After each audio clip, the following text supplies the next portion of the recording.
Hello, everybody. This is Dennis O'Brien here on Let's Talk About It with Susan Johnson, my co-host. And we have a real special treat for you tonight. We have the Superintendent of Schools, Windham Public Schools, Tracy Youngberg. She hasn't been on for quite a while with us, and we got a lot of catching up to do. So, Tracy, thank you so much for, being available to do our show. Thank you for inviting me. I'm excited to talk to you. Wonderful. This is great. Wonderful to have you here, and thank you also for your good work as a superintendent of Windham Public Schools, and working so well with the Board of Ed and the town and everybody in town and the community. So all that is appreciated, and of course I always appreciate communicating with our superintendent and our Board of Ed and all the people in the community about just what's going on, because as you know, Superintendent Youngberg, I sit on the Education Committee at the Capitol, so education is near and dear to my heart and Dennis's heart, to make sure that we have access and good resources for our school system. Yeah, Susan, we couldn't thank you more, because we know your support has played a huge role in some of the things that have happened for us. On the plus side, in terms of our finances, we're working really hard to put out a transparent, sustainable, and student-centered budget each year, which I feel like we've done that for the last 3 years that I've been in the superintendent role. My team and I have worked hard at that, and we appreciate everything you're doing at the Capitol to support the school system. Well, thank you so much for your kind words, and I know that everybody really appreciates all your presentations to the council and to the Board of Finance. Yeah, Tracy, I did some research on you, and I'm not just going to talk about softball. I know you were a great softball player at AIC, all league Division II, and we mentioned that the first time you were on the show, and I also found something about you when you were in Bloomfield. You were a principal of an intermediate school, and that school needed a little bit of a turnaround, and you got high praise there, and you got named Connecticut's 2013 National Distinguished Principal by the Connecticut Association of Schools. And that's when you were principal. I guess an intermediate school must be like a junior high or a middle school, correct? It was actually a 5th and 6th grade, and thank you for digging in the archives there to find that. That was actually an award that I was very blessed to receive, because it took me down to Washington, D.C. with other distinguished colleagues across the country, and taught me a lot about just leadership in general, so I appreciate that. But yeah, we did some amazing things to turn around that school. Lots of hardworking teachers and a very supportive community. In fact, all the things we have going for us in Windham right now, if we could just get rid of the COVID situation that's been holding us back, I think you're going to start to see some of the same kinds of turnaround, success stories. It's actually, we've already started the foundation that I was part of in Bloomfield is going to happen right here in Windham. So I'm really excited about that. Yeah, Tracy, from what I understand, and I don't have a front row seat, but basically, that turnaround has started already, and it's partly because of you. Of course, everybody plays a role in it, but you're the leader, and I think some of the skills that you learned as playing softball, and in school, learning how to be a teacher and being a teacher, being a principal in an intermediate school, I think those skills gave you a great basis for being here with us here in Windham, where we need full participation by everybody. Teachers, board members, administrators, children, parents, and you're very good, apparently, at getting people to work together, and we really appreciate that. Well, thank you so much, and it is true that there are many lessons that were learned on the softball field. I think any team sports in general, where you're just one part of the solution, the win, you're a piece of it. I think it really does teach life lessons, and I do think that I've carried some of those lessons from the softball field into central office and into all the leadership roles I've had over the years. But it is exciting because we're definitely starting. It's a couple years in now, but like I said, we've been stalled by COVID like every other school system across the country at this point. We are starting to transform the way we provide opportunities for our students, and hopefully we're going to see the results that come out of those opportunities very soon. So I'm excited about it. That's great. That's excellent. And I think that everything is going extremely well. And, when the thing that I always love to talk about is the fact that everybody's working together, and that's what makes it all work. So let's talk a little bit about some of the things. I know you've been working really, really well with the Board of Ed, and the Board of Finance is appreciative of all your presentations and your transparency. Tell us a little bit about that transparency and how we have the student-centered sustainable budgets. Sure. So we actually just had on Wednesday night was the public hearing for both the town and the board's budgets. And the public hearing went very well. There was actually very little comments about the budget. I think because we've been doing a really good job of putting out a very detailed budget book, which you can find on our district website under the financial information. If you happen to be perusing the district's website, you'll find the book there. The budget book clearly spells out everything that's every one of our expenses, every itemized revenue sources. It has all of the information in terms of our district strategic priorities, where we're spending the money, how we're spending the money, and what our ultimate goals are across the district. So we've been trying to get the message out that you have to adequately fund education. We know in the past there have been some struggles in town getting the town to vote for the budgets that the Board of Education has requested. So we're really looking at it, and I've been telling the Board of Finance and the Board of Education this for a couple years now. I don't want the district to spend $1 more than we need to, but if we need something, I want to be able to go to the town and explain why we need something. So I really want the students to be driving how we're developing the budgets and that we're responding to their needs. So with the budget book and our detailed presentations, open dialogue between the Board of Education and the Board of Finance, and I really have to shout out to both of those boards. First of all, they're both incredibly hard-working boards, completely volunteers, and they really have been doing an amazing job of working collaboratively in support of Windham students. But I think with all of our communication and collaboration, we've been able to show the community that we're not, as might have been thought before, we're not misappropriating or misspending money. We're spending money in support of our students. And this year we asked for a 0% increase because we were able to do that based mostly because of some of the craziness that's come out of COVID. I don't know for how long we'll be able to ask for a 0% increase, but we did this year. Even though it's costing us more money to run the district, we don't need the town to kick in any more money. So I think just the ongoing collaboration and communication between our boards and just the openness about it has allowed us to, to put people at ease, help them to trust us. And I really am trying to live up to that. We're not going to spend $1 more than we need, but if we need it, we want the community support behind it. So that's really where we're coming from. I just wanted to say one thing to that. Listening to you talk about the importance of funding on the local level, but also at the state level, is something that I hear on a daily basis, and I have heard it for years and years and years from the person who's sitting right next to me, talking about how the importance of our school district being funded fairly. And we are moving in the right direction, both locally and also at the state level. Well, thank you, Dennis, for that, because not only have you said that, but so have people on the education committee said that about me.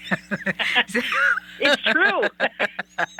Well, if they hear it enough times, sometimes they come across, And well, I heard this especially during this last session from some of my colleagues on the education committee, and they've actually, said, well, Representative Johnson really wants to make sure that this funding works for all the students. So agreed.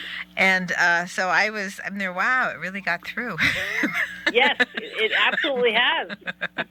So I'm very thrilled about that, and I'm glad to hear it. Thank you, Dennis, for that, and thank you, my colleagues at the Capitol, because they're working really hard to try and push that 2028 date up to 2025, but we'll see. I am happy with the fact that we're studying this more now. We're looking at the education budgets. We're looking at what the students need, and I'm hopeful that we'll also be able to, take a look in the future at the Capitol, how we fund special education, because I think there's huge bipartisan support for making sure all the special education needs are funded all throughout the state of Connecticut. Because right now the system we have is limited. Let's just say it's not what it should be. I completely agree with that. And given the percentage of special education students that Windham Public Schools currently has, that is something that we're watching closely on that, because we know that will play, a huge part in making sure our kids get exactly what they need to reach whatever goals they have. Well, that's very well said. And I think that, changing that formula, we do have a bill this session to try and address that. I'm not sure where it's going because, of course, we always run into the spending cap. So I don't know what will happen with that, but that's another completely different issue. But really, I've been in developmental disability task forces and subcommittees for several years at the Capitol, learning about what it is that we need to do. And we actually did start back in the day when we had Mayor Calchera create the RESCs. That was supposed to be a way to help out with the actual cost of special ed. But it looked to me like what happened is they took off in their own direction, and it really ended up being, well, they do good work, let's just say, but it's not really what the original intent was. Correct. That is correct. Yeah. Well, this is the kind of, this town, I was judge of probate here for 12 years, and I was chief judge of the area children's court, and I did a lot of work with children, and as I have for my entire life, coaching and also with politics and law. And I can tell you we are a lot like, although we're not as large, an urban center. We are more like Hartford, New Britain, my hometown, and New Haven in terms of the special education caseload that we have here. And so we are a town that really needs, some kind of change at the Capitol with regards to funding special education. It's a tough issue. It is. And the other thing I wanted to mention is the ESSER funds and how is that going with ESSER? That's the elementary and secondary school emergency relief funds. And I think that has been a help for our district and many other districts. It absolutely has. Windham was lucky enough to receive a large ESSER funding. We have, coming along with that funding is every 6 months we're supposed to put out some kind of survey or have some kind of open forum where the community is able to weigh in on how they would like to see that money spent. So we will be doing that. It's actually going to be a survey pushed out, I think, either next week or the week after, so the first week in May or the last week in April, where we're asking the community to weigh in on what we've already started to invest the money in and where they would like to see changes made in that plan, because it is, it's their money, it's going toward their students, so we want them to have a part in it. One of the things that we've been trying to do is look very carefully at the ESSER funds to make purchases that will be, long-range purchases that will benefit the school system for years to come. It's not the easiest thing to do, but we're working hard at it, so that there'll be something left over when the money is gone. To be able to say, wow, the ESSER funds paid for X, Y, and Z. One example of that is the high school's artificial turf field is actually being funded by the ESSER funds because we believe that it's going to increase our students, our student athletes' ability to compete and potentially open up scholarships and just lessons in life that they can learn in a more competitive athletic, opportunities. So that's like one example, but we're trying to work hard to get those ESSER funds to be spent on long-range improvements to the district. That's excellent. And the other thing, any long-range thing that we can do to improve the buildings for space, because to help with the COVID problems, COVID Right. impacts. And of course, doing something with fields outside certainly helps because it inspires the students to be outside more and work together more. And so those are the kinds of things that they missed out on because of COVID. And it's the kind of thing that will bring everybody together and get to the new normal, so that we'll be able to make sure kids are safer and also able to do the kinds of things that we want kids to be able to do with sports and get involved in the community. Right. And you came to the visit from the governor and the commissioner of education a couple weeks back. Yep. For the Voice for Change initiative. And we know that one of the courtyard project was the one that the state chose to fund. So that was 4 students, Brian, Alyssa, Kylie, and Alana. Their courtyard renovation plans is doing just what you said. It's going to renovate the courtyard at Wyndham High School so that they can actually have an outside experience. They're putting in a gazebo and heaters and things that will allow them to use the courtyard throughout the year for whether that be academic or social. But it's exciting because the kids put all those Voice for Change initiative plans together on their own. That was so great. I really enjoyed every one of those presentations, and I really think that particular presentation really fit with where we're needing to go in terms of setting up spaces outside with more room and giving kids more opportunity to be in different places in the school area. So that's a wonderful thing. Excellent. Well, surroundings are very important, no question, and I think these ideas are fantastic.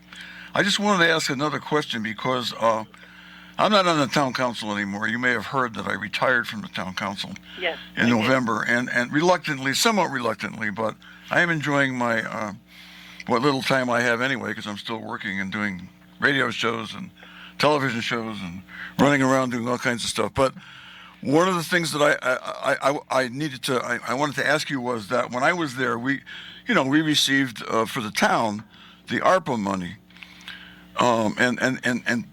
Is the ESSER money the sort of like the similar to the equivalent of the ARPA money for the town? I believe it is, and I think the ARPA money comes with a community. They need community input as well. Yes. So yes, I think it is the equivalent on the school side. Yes. That's what I thought. But it sounds to me like the goals for the ESSER program are very.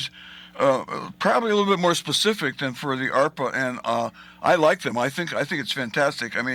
Talk about COVID impacts, accelerating learning recovery, and re-engaging students. That obviously there was some disengagement that happened during the the period when COVID was really knocking us out before the vaccinations came on board. And this is such a great program, and I'm so glad that. Wyndham is going to be able to benefit from it, or is already benefiting from it, and I just like the idea of the student participation, and it's just fantastic. There's so many great things that are happening in our town, and the Wyndham Public Schools is a huge part of it, because Tracy, I don't have to tell you or Susan that the most important thing local government does is educate its children. I completely agree with that. Excellent. So I just wanted to give a sequence. The ESSER money came before the ARPA money, and so it's been allocated. And I have to give high praise to the Board of Ed for working so hard on that allocation of the ESSER funds. That was big work. That was a lot, and so that's excellent. And of course, ARPA is going to have its own set of circumstances and work that you'll have to do. And just like all of us, having gone through COVID, what we have to do is we have to deal with more than one budget, which makes budgeting very complicated. And so thank you for that, because that's big. Yeah, it's definitely complicated. The ESSER money has been very helpful for the district. I mentioned the artificial turf field at Wyndham High School, but there's many other examples. One would be we've done a complete overhaul of our summer school programming. We call it Summer Fun. So it started with Summer Fun 2021, and we're offering another basically full-time summer school experience, K to 8. And we also always have our credit recovery opportunities for our high school students. We basically took the the total expenditures for summer school, and we normally spent about $80,000 for summer school, and last year we spent close to $750,000. I know people are going to say, "Wow, that's a lot of money for summer school," but the goal was to not only start closing gaps that COVID caused in terms of achievement, it also was to re-engage the students because, like Dennis said, we have been struggling with getting all of our students back in the seats. The variety of reasons, but COVID has, caused the most disruption to the way we do business. So we're investing in summer school. We're looking at it as an extension to the school year, and trying to say to families, we understand that it's hard for you to come to send your kids to a half-day summer school program because we know you have to be at work. So if we keep the kids all day to, closer to a full school day, you'll probably be more likely to send your kids to us. So we have 4 full weeks of summer school starting on July 11th and working through August 5th. We have figured out a way, again, using ESSER funds, to put in portable air conditioning systems so that all of the classrooms are climate controlled. So, the students are going to be comfortable while they're working hard to close some of those achievement gaps. So that's just one example. We're putting in a fitness center for students and staff at Wyndham Middle School.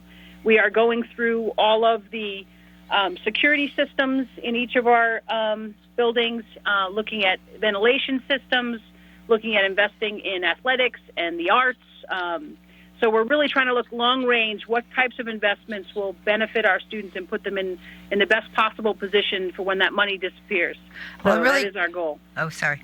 I'm really, really glad to hear about the HVAC systems because that is really something I think that the governor has been working on. It's something I started talking about right after we had the shutdown in March of 2019, and I've been talking about HVAC systems ever since because I know that the hospitals have specialized HVAC systems, and really making sure there's enough space in the classroom for the students and making sure that the air is circulating properly is really a very, very healthy thing. And I think that's something that sometimes we go, oh, the HVAC system, well, but I think in the future, I don't think we'll be saying that anymore. But it's something that I, of course, felt very strongly about, and I even went to the University of Connecticut to see if there was a way that they could work with school systems to help with HVAC, with specialized engineering ideas. So I did talk to some of the lobbyists from the University of Connecticut about that because they do engineering, consulting, and technology for businesses, and why not schools? They might have something, I don't know, but I'll just throw that out there for the future. That's right.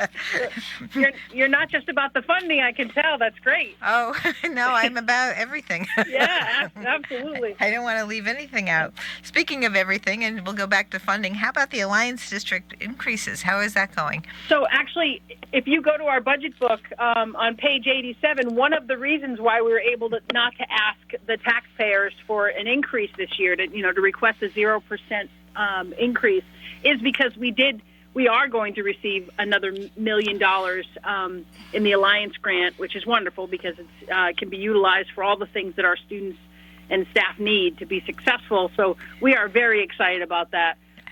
It is really it's sort of tipping the scales back in our favor. So we're really excited about that. And I was not aware that was something that was going to happen through 2028 until you came to see us. And so you delivered some really good news. We've been happy ever since. Oh, good. I love to share. So that is wonderful, and I just can't say enough about us being able to make that deal. The deal was made in 2017, and it's for a 10-year period to update every single underfunded schools. Right. The underfunding is again in the budget this year. I said on appropriations, so we made sure it was in there. There is another bill that may increase it so that everything is funded by 2025. Wow. Yeah. So the same total amount, but in a shorter period of time? Exactly. Wow. But that's got to pass first, and that's still in negotiations. So Yes. we don't know whether or not, but they know that they will hear from me, and they will hear from numerous other representatives now about getting that make sure that Alliance District money continues to increase so that everybody is equalized in the state by 2028. That's the goal, and that's what we're doing. And so if the 2025 doesn't work, we're still going for the 2028. So that's amazing. One of the things that has been really important to me being in the number one seat at Windham Public Schools is the fact that we have not been able to pay our teachers a competitive salary for a long time. And Dennis, you mentioned earlier in the show that we have a lot of the same challenges that some of the big cities have, even though we're not a large community. And you're absolutely correct. But what was really sad is when we did the analysis of places like Bridgeport and New Haven and Hartford, we could not compete in terms of the salaries. So we've made some pretty big adjustments to the salaries we're offering in Windham, because I think it's really important that you show teachers who work incredibly hard and all hours of the night that we believe in them, that we care enough about them to offer them a competitive salary, and that's how you attract the best and you keep you attract them and you keep them.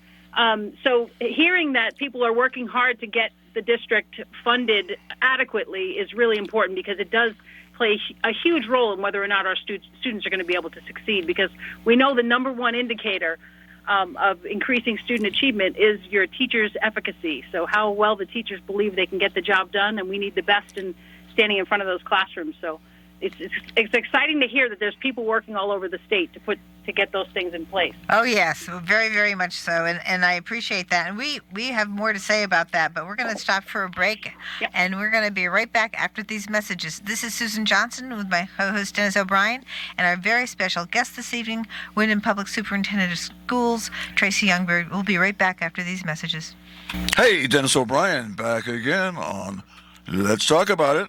I'm here with Susan Johnson, our producer Matt Rupar, who you just heard, maybe not, and our very special guest, Tracy Youngberg. She is the superintendent of Windham Public Schools, and she's doing a heck of a job. Windham Public Schools is getting, just like everything else in this town, we're getting better every day. And thanks, Tracy. Glad to have you on the show. Susan, you had a question?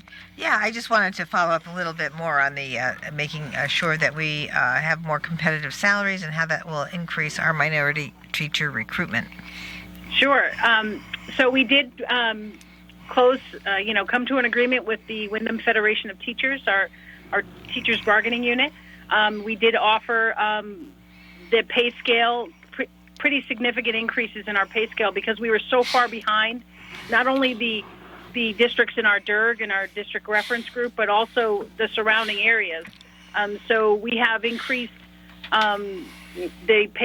their ability to earn money at any place on the pay scale, most especially in the beginning teachers portions of the pay scale. So prior to this agreement, Windham was the lowest paid beginning teacher's salary across the state, or at least one of the lowest. I think there was actually one other district that might have beaten us out by, I think, $1,500. So it is true. We were hearing teachers say, well, I can drive 15 miles up the road and make $10,000, $12,000, $15,000 more money. And it didn't make sense to me when, Windham is not the easiest place to work. We have a lot of work to do in terms of closing those gaps in literacy and numeracy. So it didn't make sense to me that we weren't offering a competitive salary. So we've been working really hard at that, and not just for the teachers, but for all of our staff members. I really believe that you pay people a competitive wage, and then you hold them accountable for the work. And if you treat them fairly and you're compensating them well, they're going to stay with you. And we do believe that we should see more teachers that look like our kids in our classrooms. So we're working hard at trying to make sure that we bring in those, minority teachers and teachers who speak more than one language, most especially Spanish, because that's the predominant language in our district in terms of second languages being spoken in the homes in our district. I can tell you that there's always room for improvement in terms of minority teacher recruitment, but Windham's doing fairly well when you look at how many of our teachers and other staff members in the district are from minority backgrounds versus other places. So we're working hard at that. We're working hard at trying to develop grow your own programs. We've increased the tuition reimbursement for our staff members, both our certified staff and our non-certified staff. Our goal is to get them to want to get certified, particularly in our shortage areas, in our, EL programs in math, science, special education, technology. They're all areas that the entire state is struggling to find employees for. So we're trying to incentivize them to go back to school and get certified so that we can hire them. We've even started a group at Windham High School. I had pizza with them a few weeks back. Students who believe that they'd like to see themselves in a classroom or working in a school in a few years. So either they want to be teachers or school counselors or something like that. And so we're trying to connect them. They're taking courses at Eastern Connecticut State University right now, and we're trying to sort of create a little bit of a support system for them as they go through finishing high school and into college so that they can come back and potentially work for the Windham Public Schools, 4 or 6 years from now. So we're working hard at it. You are, and that is one of my passions for Windham Public Schools is to coordinate the students with the universities and the community college systems. We had early college opportunity, and I want to see that grow again. And so that's one of the things that I'm really thrilled about hearing this from you. This is very, very good so that the students can receive college credit while they're going to high school. And I just have one student I know who went through Windham Public Schools is graduating from the University of Connecticut, and I just happened to mention the early college opportunity. He goes, yeah, I did that. He says it paid for my first semester of college. Absolutely. Actually, we have some pretty strong partnerships with UConn, with Eastern, and we've reestablished our partnership with QVCC. Our goal really is to offer our students at Windham High School as many opportunities, as many pathways to success, however they define it, as they can. They can actually earn up to 27 credits at UConn prior to leaving high school. So that's almost a full year. For almost the first year of college could potentially be paid for. So it's exciting stuff. So we are working hard at that. We have a sort of a motto about establishing success in college, career, and life for our Windham High School students. So whatever they define or whatever they envision their life to be, we want to help them develop those marketable skills that are going to help them to be successful. That's excellent. I also am very pleased. Senator Kathy Austin has worked on the manufacturing pipeline, so students can get into manufacturing. That would really work in well with the technology aspect of what you're looking for. And then I'd like to make a combination of manufacturing pipeline here. So I'm kind of trying to work on the basics of that pretty soon. But we need to expand that here because, of course, we know that Electric Boat, Pratt & Whitney, Sikorsky Aircraft, they're all the engineers and technology people are retiring, and they're going to be looking for people for a long time. So this is going to be something that we need to continue to work on and develop, and I will be looking at that very, very carefully. And getting those all the certified teachers to stay is a wonderful thing as well because the more that we have the continuity in the school system, the better off all the students will be, and it'll be just much better for everybody. Absolutely. We were doing some analysis looking at how many resignations at this point we received over the last several years, and we're ahead of the game right now, so fingers crossed that data plays out. So we have fewer teachers looking to leave positions in Windham right now as compared to several of the last, I think 5 or 6 years we were looking at the data. So we're hoping that plays out. In terms of the early college opportunity, we still have that amazing Echo Lab in Windham High School, wonderful. And they're working around it in the renovation. We don't want to touch it because it's a beautiful place to be. So we are very much still engaged in trying to churn out a group of young folks who are ready to take those jobs you're talking about at Electric Boat and other places, potentially across the country. We can get them a number of certifications before they leave high school. Like, for example, if they want to go into the manufacturing, in addition to actually earning some of those manufacturing certs prior to leaving high school, they can earn an OSHA certification before they go. If they're in our health sciences pathway, they can actually become a CNA before they leave high school. They can get their EMT, emergency medical technician certification before they leave high school if they have any dreams of doing something in the health sciences field. We're working hard to develop some certification options in human services, law, and public safety. So that's our next layer, is to open up all these opportunities for our kids to be mentored and have experiences and potentially earn certifications before they leave us. Well, I have to just say, I have to talk about what I've been doing with the Willimantic Police Department and the Pride Coalition, and also the EMTs with Chief Scrivener. Yes. We were able to get a $100,000 grant from the Department of Economic, DECD, to make sure that we provide the chance for the students who are interested in government, interested in that sort of thing, to go through the Pride Coalition. The Pride Coalition teaches about drugs and about the legal processes. They've been coming to the Capitol, and I've been speaking to them. And I thought, wouldn't it be nice to connect this with the high school?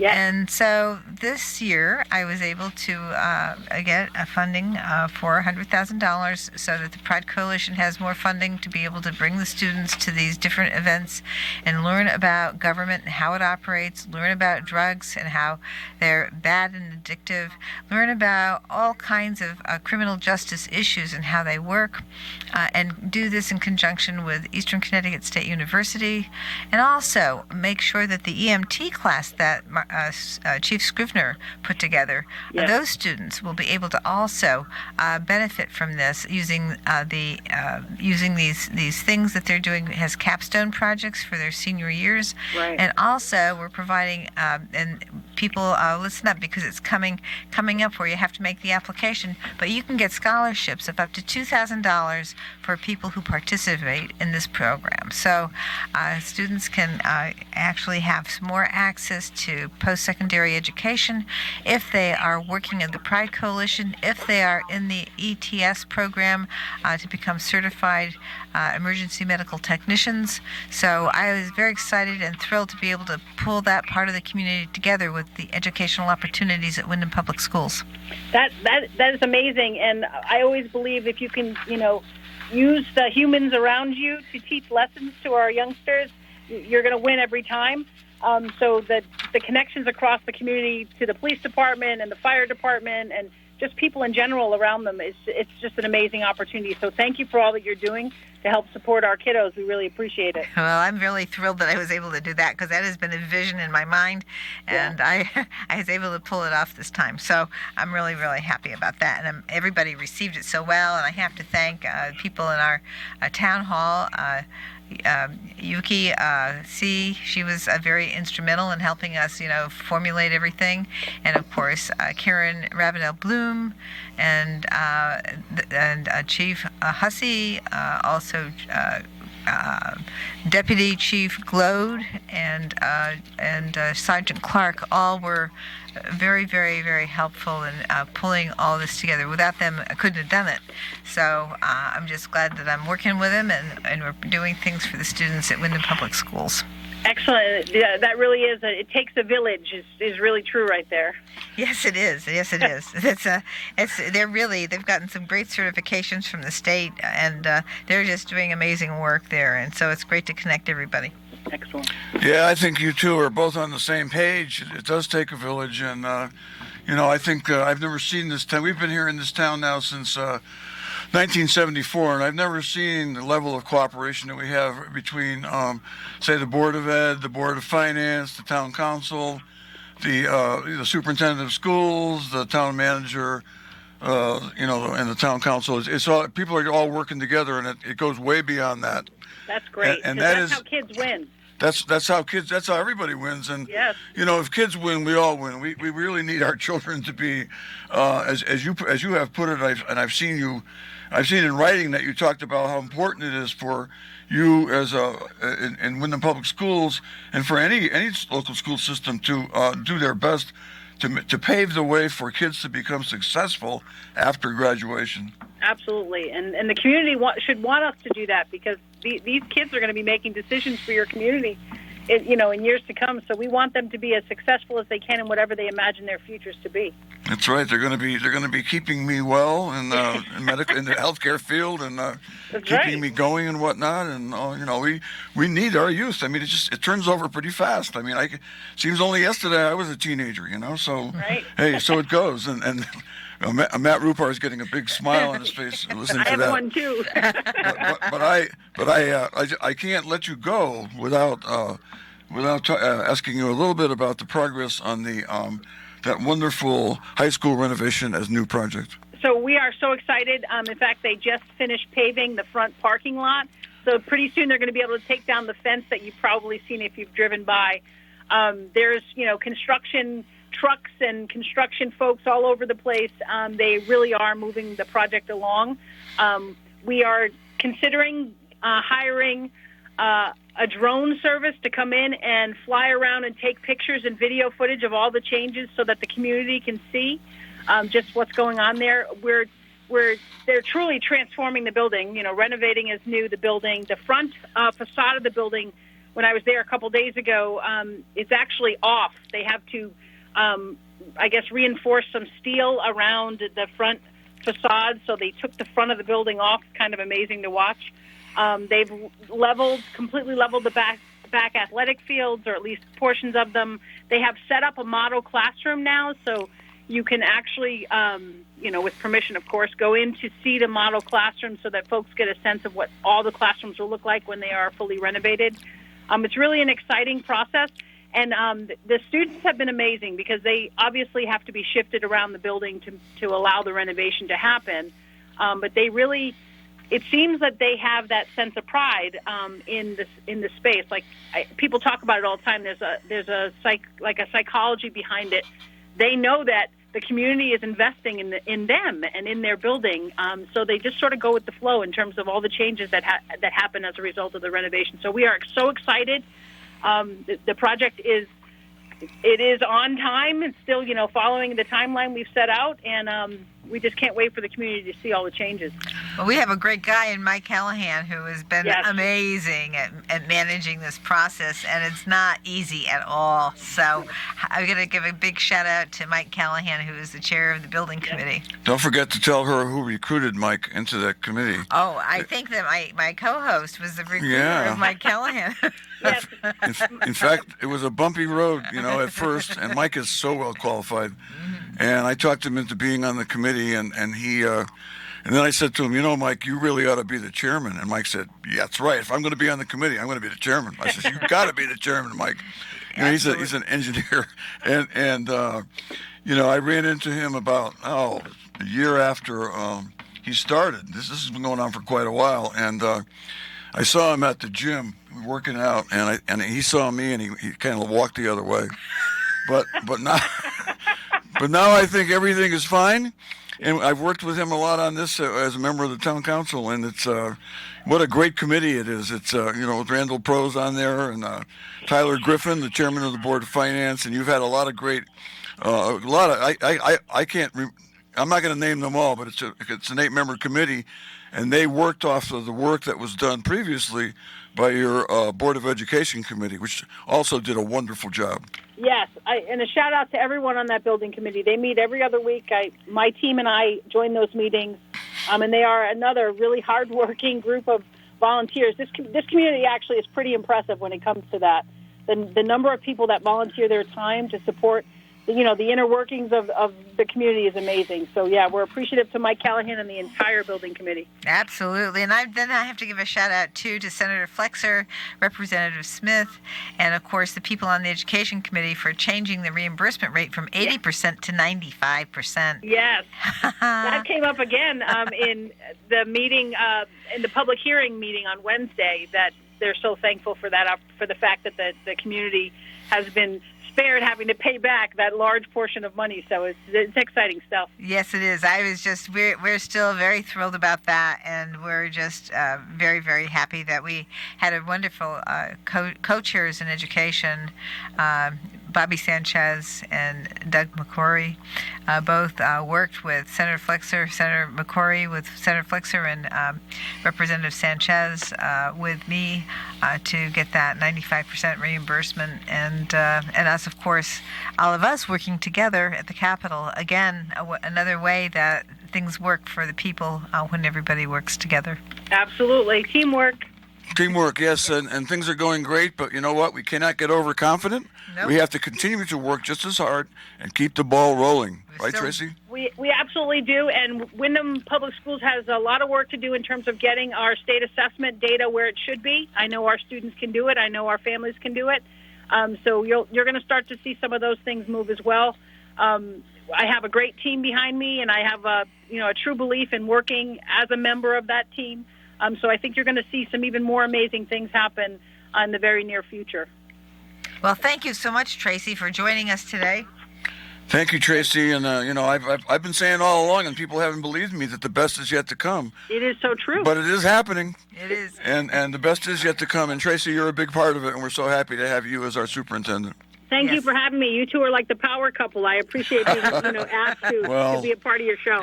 Well, thank you. We're thrilled you're here, and we're thrilled with all the great work you're doing with the boards and all the teachers and everybody who's working so hard, and the students too. Okay, we got to sign off now, Tracy. Thank you so much, and enjoy your weekend. And we hope you'll come back soon. I will absolutely do that. You have a nice weekend as well. Thanks again. Okay. Thank you, folks. We'll be back next week with Matt Rupar, Susan Johnson, and another fantastic show. Have a wonderful weekend. Enjoy the weather. Bye-bye.